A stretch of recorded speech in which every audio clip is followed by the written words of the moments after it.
বিসমিল্লাহির রহমানির রহিম। প্রিয় শিক্ষার্থীরা, আসসালামু আলাইকুম ওয়া রাহমাতুল্লাহ। আশা করি সবাই ভালো আছো। আজকে আমি হাজির হয়েছি অনার্স তৃতীয় বর্ষ বীমা ও ঝুঁকি ব্যবস্থাপনা বিষয়ে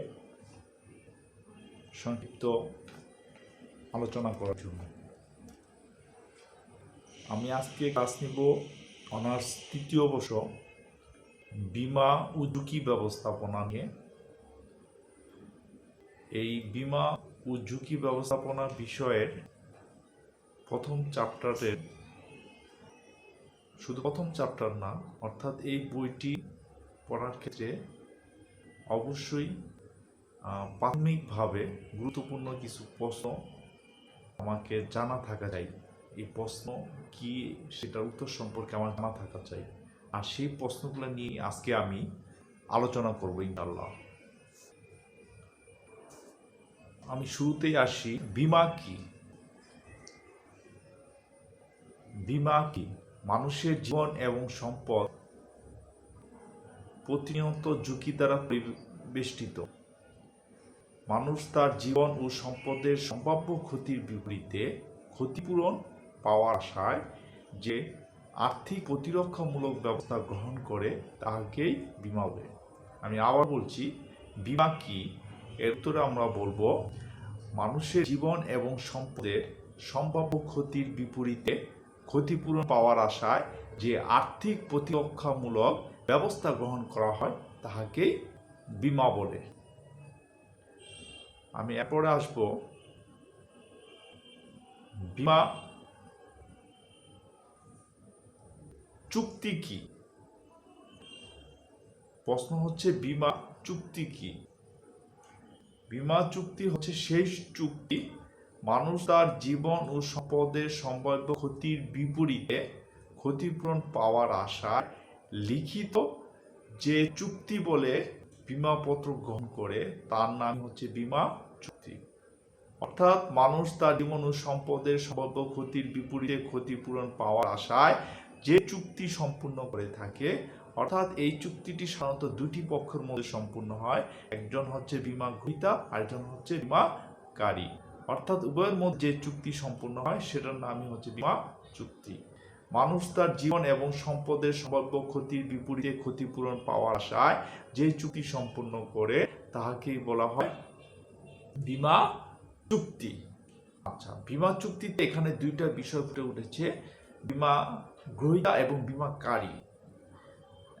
তারা কারা? আমি এখন আসবো যে বীমা গ্রহীতাকে, তারপরে যাব বীমাকারীকে। তো শিক্ষার্থীরা, বীমা গ্রহীতাকে, বীমা গ্রহীতা বলতে আমরা তাকেই বুঝি যিনি বা যে ব্যক্তি বা যে প্রতিষ্ঠান কোনো কোম্পানির বীমাপত্র গ্রহণ করে, অর্থাৎ বীমা খুলে থাকে, তাহাকেই বলা হয় বীমা গ্রহীতা। আমি আবারও বলছি, যিনি বা যে ব্যক্তি বা যে প্রতিষ্ঠান কোনো বীমা কোম্পানির বীমা গ্রহণ করে থাকে তাহাকেই বলা হয় বীমা গ্রহীতা। তো বীমা গ্রহীতা একজন ব্যক্তি বিশেষ হতে পারে, একটি কোম্পানিও হতে পারে। অর্থাৎ যে কোম্পানি বীমাপত্রটি গ্রহণ করবে অথবা যে ব্যক্তি বীমাপত্রটি গ্রহণ করবে তিনিই হচ্ছেন বীমা গ্রহীতা। এরপর আমি যাব বীমাকারীকে, যিনি বা যে ব্যক্তি বীমা কোম্পানির হয়ে বীমাপত্র খোলার জন্য আহ্বান করে, অর্থাৎ বীমাপত্র করিয়ে থাকেন, বীমাপত্র খুলে থাকেন, তাহাকে বলা হয় বীমাকারী। অর্থাৎ বীমাপত্র খোলার জন্য বীমা কোম্পানির হয়ে যিনি বা যে ব্যক্তি বীমা গ্রহীতাকে আহ্বান করে তাহাকে বলা হয় বীমাকারী। অর্থাৎ যিনি বীমা করান, অর্থাৎ বীমা কোম্পানির হয়ে যিনি বীমা করান তাহাকেই বলা হয় বীমাকারী। কিছু কিছু ক্ষেত্রে আমরা দেখতে পাই এখানে বীমাকারী কথাটা না বলে বলা হয় বীমা এজেন্ট। কি? বীমা এজেন্ট মূলত সেই ব্যক্তি যে কিনা কোনো বীমা কোম্পানির হয়ে বীমাপত্র খোলার জন্য বীমা গ্রহীতাকে আহ্বান করে, তাকেই একই ধারে বীমাকারীও বলা যায়, আবার বীমা এজেন্টও আমরা বলতে পারি। আবার বীমা এজেন্ট বলতে অনেকে বুঝে থাকে যে এটা ব্যক্তিবিশেষ না হয়ে প্রতিষ্ঠানও হতে পারে। তবে মোট কথা যিনি বীমা করান তিনি যেমনি বীমাকারী আবার তেমনি তিনি বীমা এজেন্ট হিসাবেও পরিচিতি লাভ করেন। তো আমি এরপরে যাব বীমাযোগ্য স্বার্থ কি। আমার এবারের প্রশ্ন হচ্ছে বীমাযোগ্য স্বার্থ কি। বীমাযোগ্য স্বার্থ বলতে বীমা গ্রহীতা এবং বীমাকারী স্বার্থকে বোঝানো হয়। বীমা গ্রহীতা তার জীবন এবং সম্পদের সম্ভাব্য ক্ষতির বিপরীতে ক্ষতিপূরণ পাওয়ার আশায় সে বীমাপত্র গ্রহণ করে, এটাই হচ্ছে একজন বীমা গ্রহীতার স্বার্থ। আর বীমাকারী স্বার্থ হচ্ছে যতক্ষণ না অবধি বীমা গ্রহীতা ক্ষতিগ্রস্ত হবে ততক্ষণ অবধি বীমা গ্রহীতার কাছ থেকে সে প্রিমিয়াম পাবে, অর্থাৎ প্রিমিয়াম গ্রহণ করবে, আর সেটা হচ্ছে বীমাকারীর স্বার্থ। আমি আবার বলছি, বীমা গ্রহীতা তার জীবন এবং সম্পদের সম্ভাব্য ক্ষতির বিপরীতে ক্ষতিপূরণ পাবে, এটা হচ্ছে বীমা গ্রহীতার স্বার্থ। আর বীমাকারীর স্বার্থ হচ্ছে যতক্ষণ না অবধি বীমা গ্রহীতা তার নিজের বা সম্পদের অর্থাৎ যে বিষয়বস্তুর উপর বীমাপত্র খোলা হয়েছে তার ক্ষতি না হবে ততক্ষণ অবধি এর আগ পর্যন্ত বীমাকারীকে বীমা গ্রহীতা সুনির্দিষ্ট সময় অন্তর বীমার প্রিমিয়াম প্রদান করবে, এটা হচ্ছে বীমাকারীর স্বার্থ।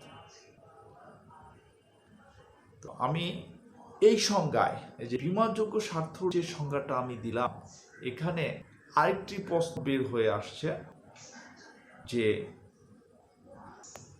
এখানে এই প্রশ্নে আরেকটি বিষয় এখানে ফুটে উঠেছে যে প্রিমিয়াম জিনিসটা কি।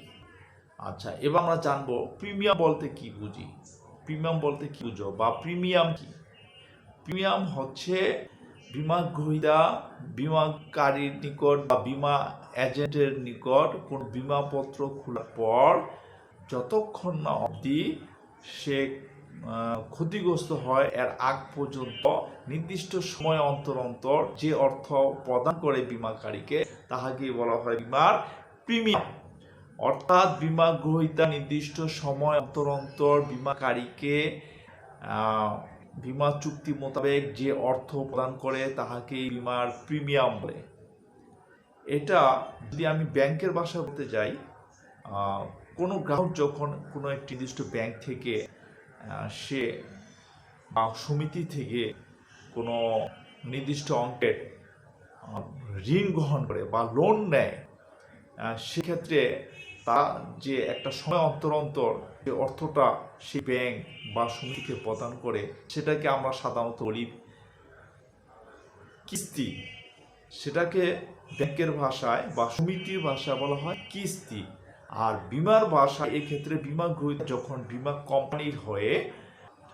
কোম্পানির হয়ে কোনো সুনির্দিষ্ট বিষয়ের উপর বীমা গ্রহীতা তার জীবন হতে পারে, তার মূল্যবান সম্পদ হতে পারে, তার উপর ভিত্তি করে সে যখন বীমাপত্র গ্রহণ করে, তো সে ক্ষতি হওয়ার আগ পর্যন্ত বীমাকারীকে একটা নির্দিষ্ট সময় অন্তর এই বীমা গ্রহীতা বীমাকারীকে অর্থ প্রদান করে। আর সে যে নির্দিষ্ট সময় অন্তর যে অর্থটা প্রদান করে এটাকে বলা হয় বীমার প্রিমিয়াম। ব্যাংকের ভাষায় ঋণের বিপরীতে নির্দিষ্ট সময় অন্তর গ্রাহকরা যে অর্থ প্রদান করে সেটাকে বলা হয় কিস্তি। আর বীমার ভাষায় বীমা গ্রহীতা নির্দিষ্ট সময় অন্তর বীমাকারীকে ক্ষতিগ্রস্ত হওয়ার আগ পর্যন্ত যে অর্থ প্রদান করে তাকে বলা হয় বীমার প্রিমিয়াম। আশা করি শিক্ষার্থীরা তোমরা বুঝতে পেরেছ। এরপর আমি যাব যে স্থলাভিষিক্তকরণের নীতি কি। স্থলাভিষিক্তকরণ কি, প্রশ্নটা এইভাবে আসতে পারে। স্থলাভিষিক্তকরণের নীতি বা স্থলাভিষিক্তকরণ হচ্ছে বীমা গ্রহীতা তার জীবন বা তার মূল্যবান সম্পদের যখন প্রাকৃতিক বা কৃত্রিম কারণে ক্ষতিগ্রস্ত হয় এবং বীমাকারী যদি সেই সম্পদের ক্ষতিপূরণ প্রদান করে, অর্থাৎ ক্ষতিপূরণ প্রদান করার পর বীমা গ্রহীতার যে সম্পত্তি ছিল সেই সম্পদের ক্ষতির পর অর্থাৎ বীমাকারী বীমা গ্রহীতাকে তার সম্পদের ক্ষতিপূরণ দেওয়ার পর বীমা গ্রহীতার কাছে যদি অবশিষ্ট কোনো সম্পদ অক্ষত থাকে, অর্থাৎ যে সম্পদটা ক্ষতিগ্রস্ত হয়নি, এরকম অক্ষত অবস্থা যদি কোনো পণ্য থাকে আর বীমাকারী যদি ক্ষতিপূরণ দিয়ে থাকে, সেই ক্ষেত্রে সেই অক্ষত সম্পদের মালিক তখন আর বীমা গ্রহীতা থাকে না, বীমাকারী হয়ে যায়। অর্থাৎ বীমা গ্রহীতা তার মূল্যবান সম্পদাদির ক্ষতির বিপরীতে যখন বীমাকারীর কাছ থেকে ক্ষতিপূরণ পায়, তখন সেই সম্পদের মধ্যে থেকে যদি কোনো পণ্য অক্ষত অবস্থায় থাকে, সেই অক্ষত অবস্থার অবশিষ্ট পণ্যটার মালিক তখন আর বীমা গ্রহীতা থাকে না, তখন সেই পণ্যের মালিক হয়ে যায় বীমাকারী। আর এটার নাম হচ্ছে স্থলাভিষিক্তকরণের নীতি বা স্থলাভিষিক্তকরণ। এটা আমরা মূলত দেখতে পাই যখন অগ্নি বীমার ক্ষেত্রে আমরা এটা দেখতে পাই। যখন কোনো ব্যক্তি তার মূল্যবান সম্পদাদির বা কোনো শিল্প ব্যবসা প্রতিষ্ঠানের উপর যখন অগ্নি বীমাটা গ্রহণ করে, তখন এই অগ্নি বীমা গ্রহণ করার ফলে তার ওই মূল্যবান সম্পদের উপর যখন আগুন লাগে বা আগুনে বিনষ্ট হয়, সম্পূর্ণ অনেক সময় সম্পূর্ণ অংশ পুড়ে ক্ষতিগ্রস্ত হয় না, কিছু অংশ অবশিষ্ট থাকে যেটা অক্ষত অবস্থায় ভালো থাকে। আর বীমাকারী যদি তখন বীমা গ্রহীতাকে অর্থটা প্রদান করে দেয়, তখন ওই বীমা গ্রহীতার আগুনে বিনষ্ট হওয়ার পর যে সম্পদটা, যে পণ্যটা অবশিষ্ট থাকে, অবস্থায় থাকে, ভালো থাকে, সেই পণ্যটার মালিকানা তখন বীমা গ্রহীতার স্থলে বীমাকারী গ্রহণ করে। আর এটাই মূলত স্থলাভিষিক্তকরণের নীতি। শিক্ষার্থীরা, আমরা এখানে সংক্ষিপ্ত আকারে বলবো যে বীমা গ্রহীতা তার মূল্যবান সম্পদের সম্ভাব্য যখন ক্ষতিগ্রস্ত হয়, কোনো কৃত্রিম বা প্রাকৃতিক কারণে যখন ক্ষতিগ্রস্ত হয়, সেই ক্ষতিপূরণ যখন বীমাকারী প্রদান করে এবং বীমা গ্রহীতার সম্পদের সম্পূর্ণ অংশ ক্ষতিগ্রস্ত না হলেও যদি কিছু অংশ অবশিষ্ট থাকে, ভালো থাকে, অক্ষত থাকে, সেই অংশটার মালিকানা বীমাকারী তখন বীমা গ্রহীতার স্থলে গ্রহণ করে। অর্থাৎ বীমা গ্রহীতা তার আর্থিক ক্ষতিপূরণ পাওয়ার পর তখন সেই অক্ষত ভালো পণ্যটির মালিকানা তখন আর বীমা গ্রহীতা দাবি করতে পারে না। বীমাকারী ক্ষতিপূরণ প্রদান করলে তখন সকল পণ্যের মালিকানা ক্ষতিগ্রস্ত ছাড়া ভালো অক্ষত পণ্যটির মালিকানাও তখন বীমাকারী হয়ে যায়। আর এটারই হচ্ছে সাধারণত স্থলাভিষিক্তকরণের নীতি। অর্থাৎ মানুষের মূল্যবান সম্পদের বীমা গ্রহীতা যে বিষয়বস্তুর উপর বীমাপত্রটি গ্রহণ করেছিল, সেই সম্পদের আগুনে বিনষ্ট হয়ে যতটুকু অংশ পুড়ে বিনষ্ট হয়েছে আর যতটুকু অংশ অক্ষত অবস্থায় রয়েছে, যাই থাকুক না কেন, যে অবস্থায় থাকুক না কেন, বীমাকারী যদি বীমা গ্রহীতাকে ক্ষতিপূরণ প্রদান করে, তাহলে সেই জায়গায় বীমা গ্রহীতার সম্পদের সম্পূর্ণ মালিকানা তখন বীমাকারী গ্রহণ করে। আর এটাই মূলত স্থলাভিষিক্তকরণের নীতি। এরপরে আমি চলে যাব যে সমর্পণ মূল্য কি। সমর্পণ মূল্য কি?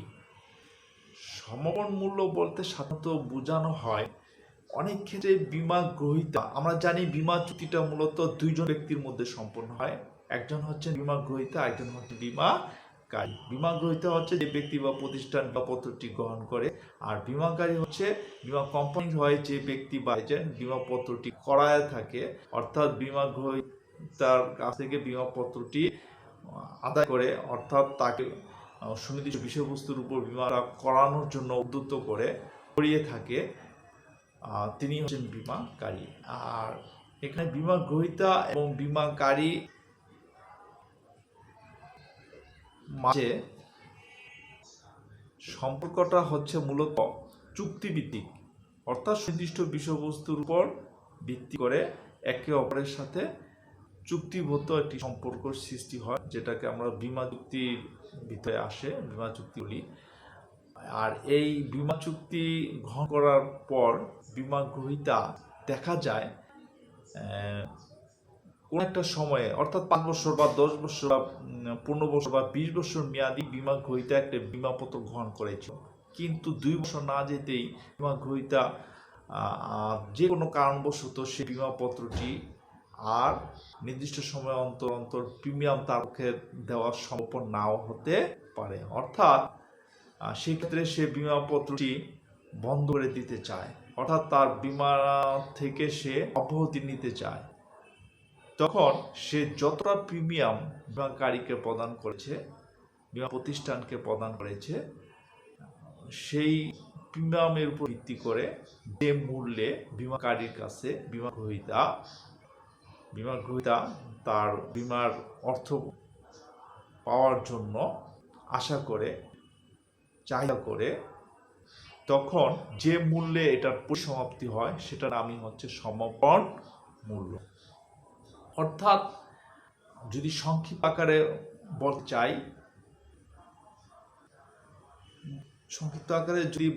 চাই, সেক্ষেত্রে বলা যায় বিমা গ্রহীতা কোনো বিমাপত্র গ্রহণ করার পর যে 5 বছর, 10 বছর, 15 বছর বা 20 বছর মেয়াদে বিমাপত্রটি গ্রহণ করা হয়েছিল, তার মেয়াদ শেষ হওয়ার পূর্বেই বিমা গ্রহীতা যদি কোনো কারণে সেই বিমাপত্রটি আর চালাতে না পারে, সে যদি অক্ষম হয়ে যায়, সেই ক্ষেত্রে যে মূল্যে বিমাকারীর নিকট সেটি জমা করে অর্থ আশা করে, আর বিমাকারী সকল কিছু বিচার বিবেচনা করে যে মূল্য বিমা গ্রহীতাকে প্রদান করে, তার নামই হচ্ছে সমাপন মূল্য।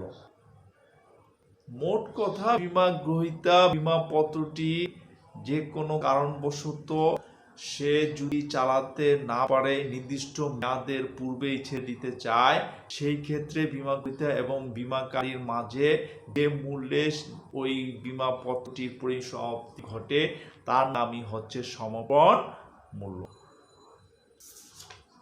তো প্রিয় শিক্ষার্থীরা, আজকে আমি যে প্রশ্নগুলো নিয়ে আলোচনা করার চেষ্টা করেছি, এটা হচ্ছে বিমার ও ঝুঁকি ব্যবস্থাপনা বিষয়ে প্রথম চ্যাপ্টারের কিছু অতি সংক্ষিপ্ত কিছু প্রশ্ন এবং তার উত্তর নিয়ে আমি মূলত আলোচনাটা রেখেছি।